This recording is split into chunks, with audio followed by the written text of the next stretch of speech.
오늘은 여러분들과 공감하고 또한 무엇을 느낄 것인가 라고 했을 때 우리는 부처님이 아니 계시면 우리는 구심점이 없는 겁니다. 구심점이 없는 것이다 라는 차원에서 봤을 때 부처님 말씀을 따라야 되고 부처님 말씀을 새겨야 되고 부처님 말씀을 중심으로 행동해야 되고 부처님 말씀대로에 우리는 닦고 그 영혼을 챙겨가야 됩니다. 오늘은 기도 날이니까 부처님의 그 법문 수행이라든가 이런 마음 공부라든가 이런 것보다는 신앙적으로 저가 여러분들과 함께 공감하도록 하겠습니다.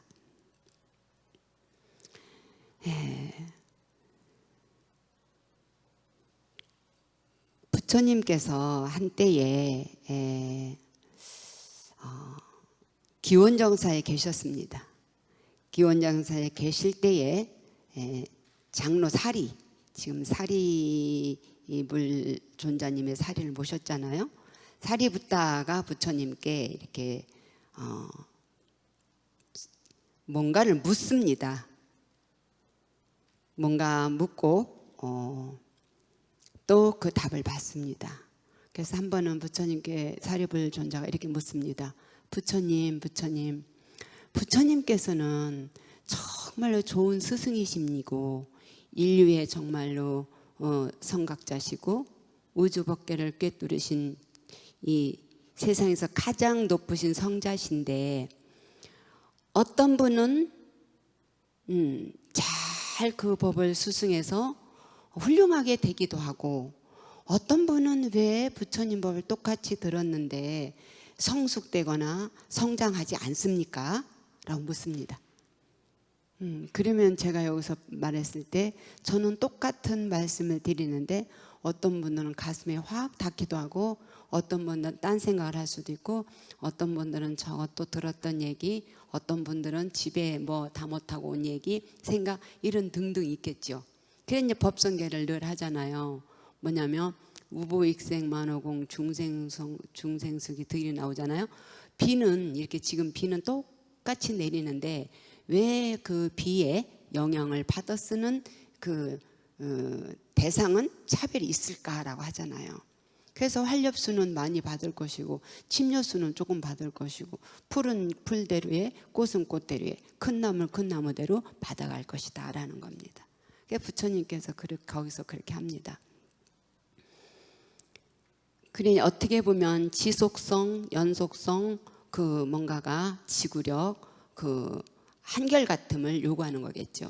부처님께서 달도 하루하루해서 밝아진다. 그래서 그런 거와 같이 어떤 대상도 자꾸자꾸 문사수, 듣고 문 들을 문, 생각사, 수, 닦을수, 문사수, 문사수 증득을 하는 그런 대상이 있을 때는 그만큼의 자기만큼의 그걸 받아갈 것이고 아마 그런 생각이 들 겁니다. 어디 그 영화가 재밌다는데 어디 그 식당이 맛있다는데 어디 그 스님 법문을 잘한다는데 그런 의도성을 가지고 오면 전혀 느낌이 없습니다. 그래서 밝은 달이 어느 날 확 와서 어디 하고 하면은 점점 기울어진다라고 했습니다. 그게 즉 뭐냐면 올라갔다 내려갔다 올라갔다 내려갔다 하는 것이 중생심의 그 신심입니다. 그래서 오늘은 제가 어떤 얘기를 해드리고 싶냐면 우리에게는 세 가지 마음이 있다. 마음이 있는데 주제가 딱 뭐냐면 오늘은 기도입니다. 기도에 딱하니 했을 때 초하루 기도니까 신중 기도도 하니까 그래서 세 가지 마음이 있는데 거기서 신심은 다 알아요. 신심은 도를 이루는 근본이고 신심의 모든 성취하는 그 에너지원이 된다는 거 다 알아요. 화엄경이 있는데 구체적인 건 제가 지금 못 외우니까 다음에 일러드리도록 할게요. 그래서 신심이 있고 향심이 있고 하심이 있습니다. 그래서 신심은 그야말로 부처님께 향하는 것만이 신심이 아닙니다. 그냥 우리가 관념적으로 신심이 있어야 절에 다니지 이게 아니라 신심의 모든 것이 포함되어 있습니다. 그 믿을 신자. 그 사람과 사람 사이에도 신심이 없으면 어떻게 신뢰가 됩니까? 신심이 있어야 신뢰가 되지. 그래서 신심이 아주 모든 생활의 근본 바탕이 됩니다. 여기 올 때도 법룡사가 여기 있거니 하고 믿으니까 오시고, 오늘 초하루 딱 믿으니까 오시고, 오늘은 스님이 기도를 해주실 거야 하고 딱 믿으니까 오시고, 이 밥을 먹으면 내가 몸을 지탱해 딱 믿으니까 먹고, 신심이 적용이 안 되는 데가 없습니다.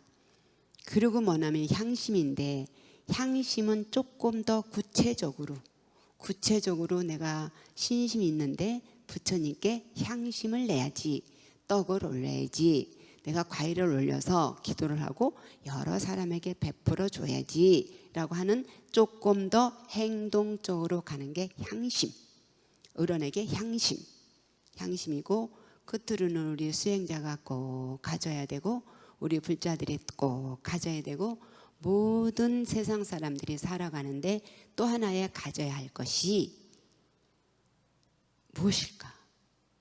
여러분들 다 아시잖아. 결혼해봐서 살았잖아요.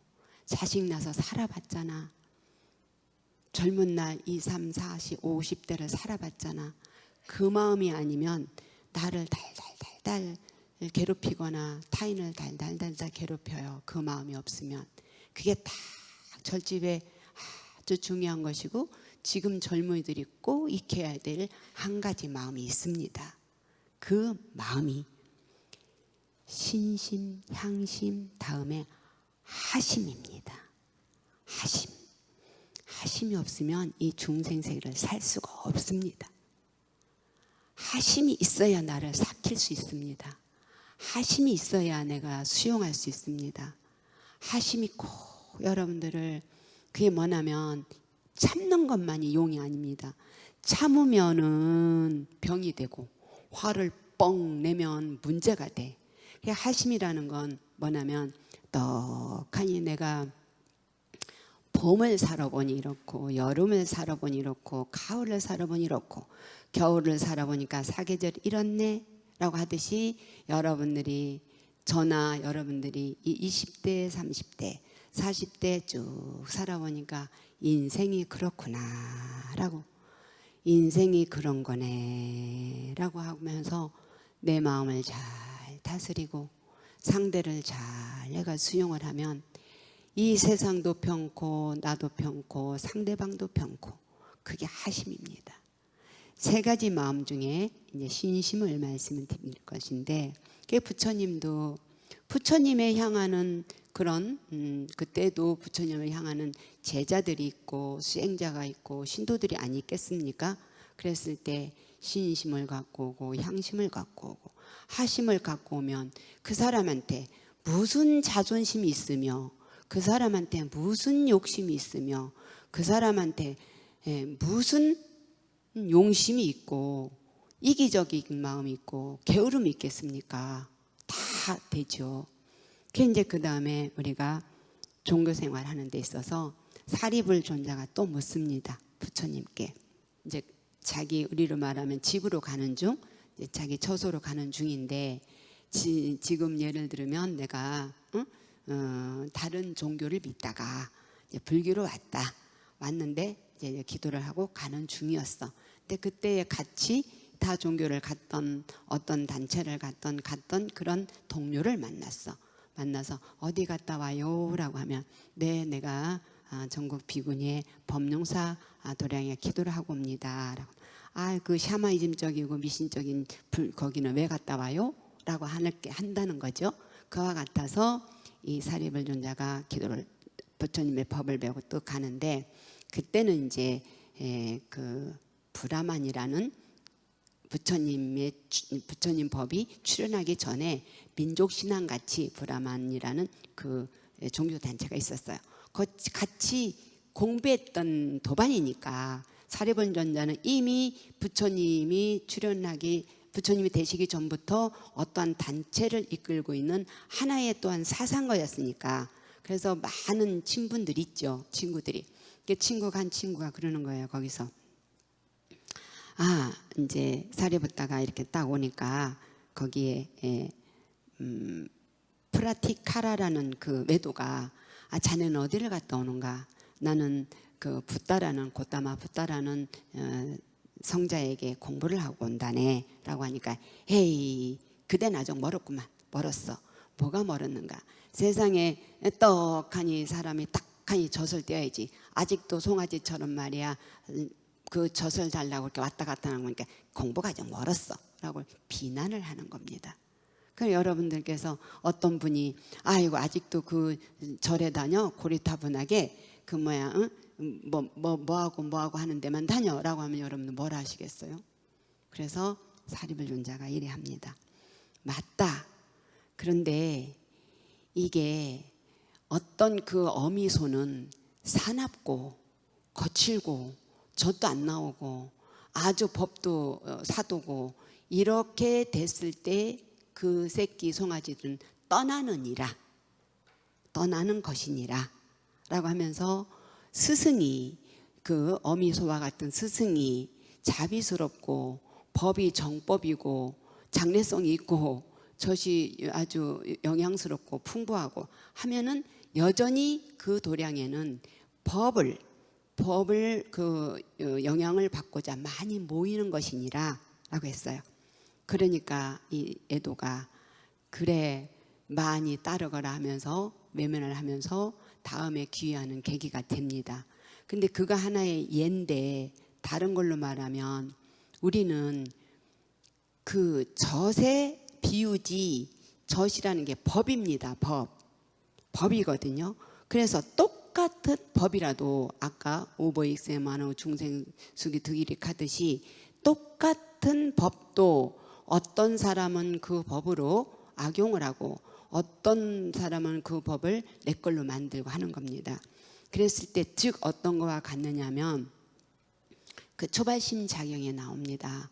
똑같은 물이라도 다 아는 바지만 소가 먹으면 사람에게 유익한 우유를 내고 독사가 먹으면 똑같은 물인데도 사람에게 해하는 이 독을 낸다라는 겁니다.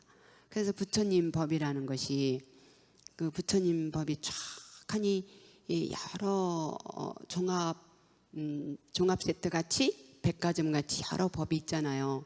그래서 우리가 도덕적으로 산다라는 것은 불자 아니라도 누구든지 다 도덕적으로 살 수 있습니다.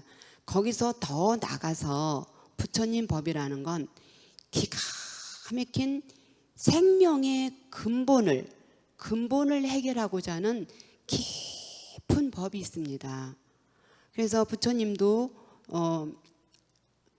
법화경을 설할 때 그 땡빛 때 쫙하니 앉아 있는데 너무 부처님께서 오랜 시간 침묵을 하셨어요.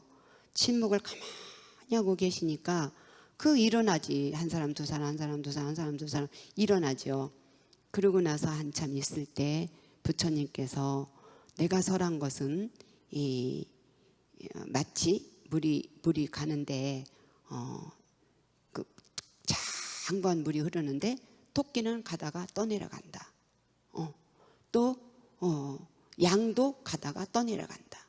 그러나 황소 말은 떠내려가지 않는다.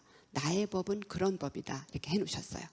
그렇기 때문에 여러분들이 절에를 다니시고 또한 불교를 배우고 또한 이렇게 하면서 듣고 잊어버리면 그거는 안 듣는 것보다 훨 낫지만 체화가 되고 행동하지 않고 실천하지 않으면 그건 그냥 영화 한 편 보는 거나 똑같아요. 드라마 한 편 보는 거나 똑같아요. 자꾸만 여러분들이 체화를 해야 돼. 체화를 자꾸만 닦고 또 닦고 하심하고 향심 갖고 자꾸만 해서 내 마음이 자존심은 못하면 못 견디는 거야. 자존심은 비교예요. 내 자존감은 못해도 괜찮아 라는 거예요. 그런 하심 속에 자존감이 생기면 제일 먼저 사라지는 것이 무엇이 사라지는 게 압니까? 그것이 잘 수행이 되고 신심이 잘 자리를 잡고 수행을 하면 어떤 것이 딱 되냐면 제일 먼저 떨어지는 게 비교가 떨어집니다. 비교가 떨어지면 제일 먼저 셈이 없어집니다. 셈이 없어지면 질투가 사라지죠. 그럼 누가 편합니까? 내가 편하지. 그것이 우리가 수행하는 것이고 신심을 내는 거예요. 그래서 제가 체험한 건데 구체적으로 어디라고는 안 하지만 이제 절을 하나 세우려면 참 어렵습니다. 땅부터 하려면 그것은 어려울 수밖에 없는 것이, 여러분들이 아무리 스님을 존경하고 아무리 스님이 좋아도 여러분은 집 옆에 스님이 와서 산다. 스님이 그렇게 좋은데도 여러분들 집에 가 산다. 얼마나 부담스럽겠어요. 안 그래요? 솔직히 얘기해서 스님이 너무 좋아, 존경스럽고 그 스님한테 모든 걸 해주고 싶어 하는데 그 스님 내 옆에 와서 절을 짓고 살아, 내 옆집에 와서 살아. 그러면 좋기도 하겠지만 부담스럽잖아요. 그러니까 절을 질 때 어려움이 있었어요. 근데 이제 한 스님이 농경 시대였다가 이제 자꾸만 산업 시대, 정보화 시대 뭐 이렇게 공부해서 다 자식들이 커서 도시로 나가잖아요. 나가니까 시골 그 본가가 비잖아. 좋은 집일수록 여러 채일 거 아니에요. 안방채, 무슨 사랑채, 무슨 건너채 해가지고 그런 집이 비는 거예요. 비는데 그 집이 어디 뚝 떨어져 있는가? 마을 가운데 있지, 동네 가운데. 그 절에다가 자기 집에다 절을 짓게 됐어. 절을 지려고 앉게 됐어요. 그래서 그 혈연들에게는 다 동의를 받았어. 그런데 절을 지려고 하는데 처음엔 다 동네 사람들이 와서 좋게 해주세요, 아들 딸 좋게 해주세요, 뭐 막 빌었어요. 근데 절을 짓는다 하니까 장애가 일어나기 시작했어요. 어떻게 됐는지. 그래서 그 반대하는 그 세력은요 엄청나더라고요. 대들보가 있는데 이제 그 막 이렇게 축대를 쌓아야 되니까 축대 돌도 갖다 놓고 대들보도 갖다 놓고 막 갖다 놓고. 오, 세상에, 나는 그런 걸 처음 봤어요. 여자들이 대들보를 탁 타고 쫙 앉아가지고 데모를 하는 거예요. 무서웠어요. 와, 그래서 그 뒤를 가만히 알아보니까 동네 가운데 절이 들어오면 49제가 자꾸 들어와서 죽은 귀신들이 버글버글해서 동네도 망하고 우리 자식들도 다 안 좋단다 라는 소문이 돈 거예요. 몇십 년 전이니까 나름대로 그런 그 안 좋다면 여러분들도 거짓말이라도 딱 보고 제가 거짓말이야 하면서 안 좋은 소리 하면 귀가 딱 박혀요.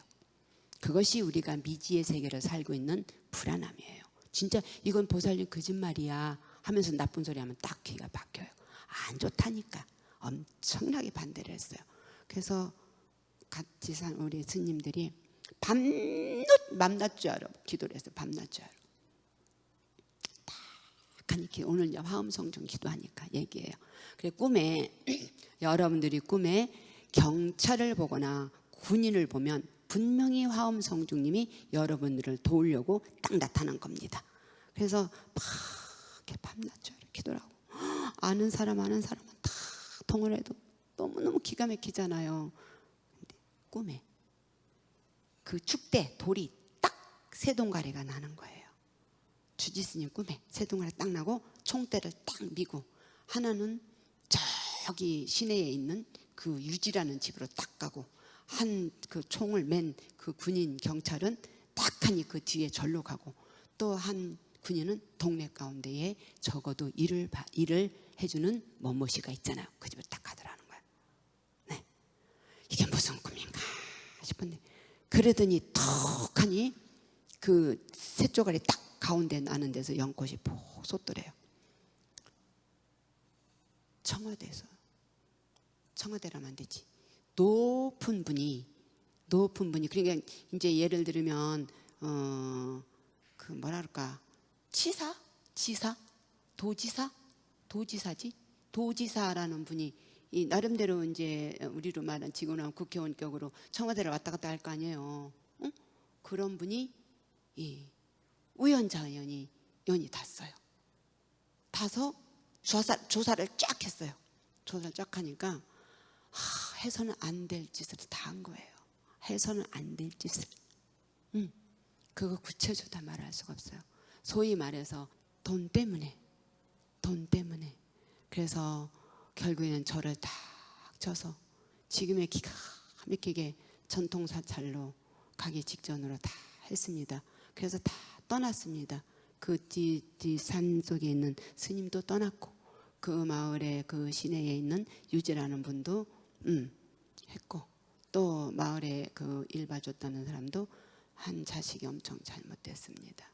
그래서 즉 이것이 돌아다니면 뭐랄까봐 이제 구체적으로 얘기 안 하지만 그건 사실이었습니다. 그래서 여러분들이 절대로 그 세 가지에 뭐냐면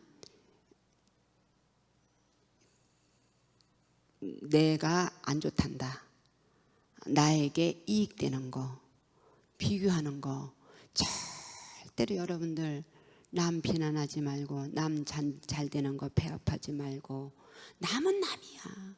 그 사람 인생은 그 사람 인생이야. 그 사람 업력대로 사는 거야.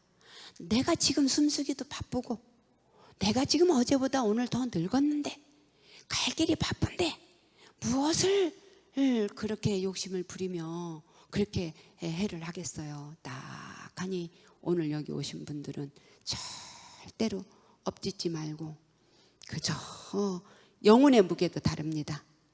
영혼의 무게가 달라. 그래서 영혼에게, 우리가 갖고 있는 영혼에게 대신대로 맑은 기운을 서리도록, 맑은 기운이 젖어들도록 여러분들 딱 하시면 좋겠습니다. 그리고 딱하니 감사한 생각으로 오늘은 제가 무엇을 가져가게 할까라고 할 때 조금 더 har심하고 또 신심을 갖고 향심을 갖고 har심하는 마음을 갖게 해야 되겠다라는 생각이 듭니다. 가장 공덕 중에 최고의 수승한 공덕은 진리를 선물하는 겁니다. 진리를 선물하는 것이며, 이 세상에 가장 맛 중에 좋은 맛은 진리의 맛을 보는 겁니다. 이 세상에서 가장 안전한 것은 진리를 가까이 하는 겁니다. 이것이 법구경의 부처님 말씀으로 나와 있습니다. 여러분들이 계셔서 우리나라도 부강하고 세계도 평화롭고 법령사도 발전하고 비구니 해관도 승승장구할 것이라 믿습니다. 감사합니다.